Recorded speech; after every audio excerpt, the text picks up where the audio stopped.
Bismillahirrahmanirrahim. Assalamu alaikum. Myself Usman Mirza, and today we are discussing our new topic known as application of Gauss's law. Before starting this topic, let's recall our previous lecture of Gauss's law, in which we state that the total flux link with the coil or with the surface is 1 upon epsilon naught times the charge enclosed by that surface. This mathematical expression was phi is equals to q upon epsilon naught. Before starting this topic, let's discuss that how can we apply the Gauss's law. Gauss's law can be used to solve complex electrostatic problem involving unique symmetries like cylindrical, spherical or planar symmetry. We can use three forms of symmetries. Number 1 cylindrical, number 2 spherical, and number 3 planar symmetry. Why we are using symmetry? To calculate, or it helps us to calculate the total electric field intensity, or you can say that it helps us that electric field intensity will remain constant. Also, there are some cases in which calculation of electric field is quite complex and involve tough integration.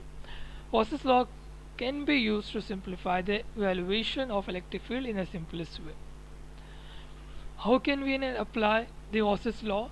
Choose a Gaussian surface such that the evaluation of electric field become easy. Make use of symmetry to make problem easier. We can use three forms of symmetry as we discussed earlier. Remember, it is not necessary that the Gaussian surface to coincide with the real surface. This is a key point, that the Gaussian surface does not mean to coincide with the real surface. It can be inside or outside the Gaussian surface.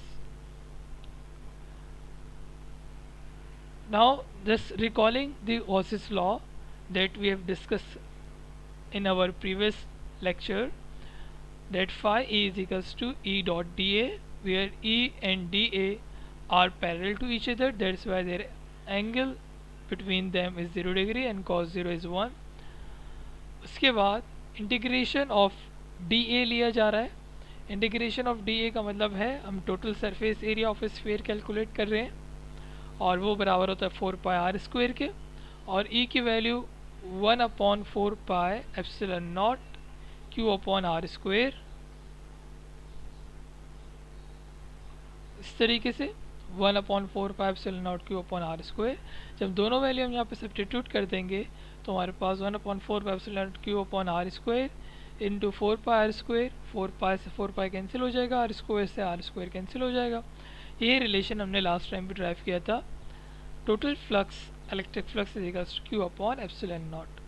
तो remember two things,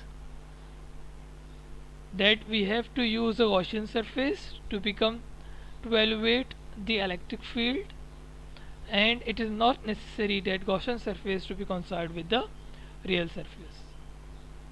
Now we are discussing first application known as electric field due to infinite sheet charge plane sheet. Here is a charge plane sheet which has infinite number of positive charge. Now we have to calculate the electric field intensity at point P and point P dash also. To do so, first we have to apply the Gaussian surface. To apply Gaussian surface, we consider a symmetrical surface known as cylindrical surface. तो सबसे पहले हमने एक Gaussian surface बना लिए, और वो Gaussian surface कैसी है? सिलेंड्रिकल फॉर्म में. ठीक है, we can use three form of symmetries. तो हमने सबसे बेहतर जो हमें सिमेट्री लग रही है वो कौन सी सिमेट्री है? Gaussian symmetry. उसका एरिया जो है वो ए है. हमने 3 पॉइंट्स पे, पॉइंट पी पर और पॉइंट पी डैश पॉइंट पर हमें इलेक्ट्रिक फील्ड इंटेंसिटी कैलकुलेट करनी है. अब हम इसमें Gauss's लॉ अप्लाई कर सकते हैं क्योंकि हमने Gaussian सरफेस से उस सरफेस को क्लोज कर दिया.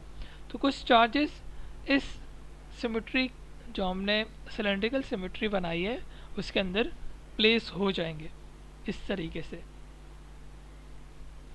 तो बेसिकली इस डायग्राम को अगर देखें तो हम 3 पॉइंट पर अपने इलेक्ट्रिक फील्ड इंटेंसिटी को कैलकुलेट कर रहे हैं, एक S1 पॉइंट पर, एक S2 पॉइंट पर और एक S3 पॉइंट पर। S3 पॉइंट को हम एक नया नाम दे रहे हैं और उसका नाम है P डबल डैश।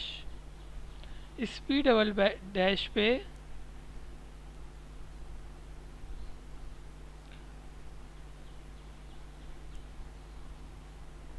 इस P डबल डैश पॉइंट पर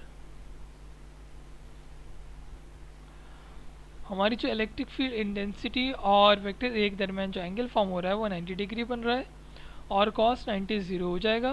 तो इसमें यहाँ पर इस P डबल डैश पॉइंट पर हमारा जो फ्लक्स है वो ज़ीरो होगा और यहाँ पर इस S1 पॉइंट पर या P पॉइंट और P डैश पॉइंट पर या S2 पॉइंट पर हमें इलेक्ट्रिक फील्ड इंटेंसिटी मिल जाएगी और उसे हम कैलकुलेट करेंगे।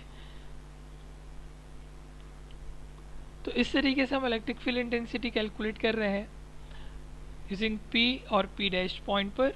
हमने देखा क्योंकि हमने सिमेट्री इस्तेमाल की और वो सिलेंड्रिकल सिमेट्री है तो हमारा इलेक्ट्रिक फील्ड कांस्टेंट हो जाएगी। देखें यहाँ पर इलेक्ट्रिक फील्ड कांस्टेंट है तो उसको हमने बाहर रखा हुआ है और इंटीग्रेशन ऑफ ds मालूम किया। इंटीग्रेशन ऑफ ds का मतलब है हम टोटल सरफेस एरिया कैलकुलेट कर रहे हैं ऑफ द सिलेंडर और total surface area of cylinder को हम किस फॉर्म से रिप्रेजेंट कर रहे हैं, a की फॉर्म से रिप्रेजेंट कर रहे हैं।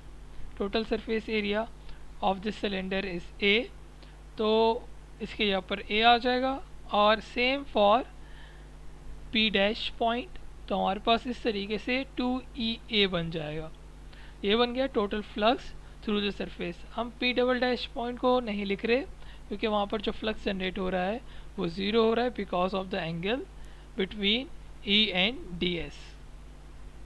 P डबल डैश पॉइंट पर इस वजह से हम नहीं लिख रहे क्योंकि यहाँ पर जो एंगल फॉर्म हो रहा है वो 90 डिग्री है और cos 90 ज़ीरो हो रहा है। इस वजह से यहाँ पे जो फ्लक्स जनरेट हो रहा होगा वो ज़ीरो होगा on the flat surface. On the curve surface हमें इलेक्ट्रिक फील्ड इंटेंसिटी मिल रही है, फ्लक्स मिल रहा है जो किसके बराबर आ रहा है, 2EA के बराबर आ रहा है।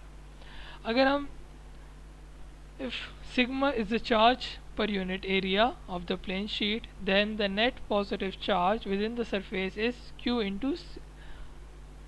is equals to sigma into area, or you can say sigma is equals to charge upon area, where sigma is equals to surface charge density.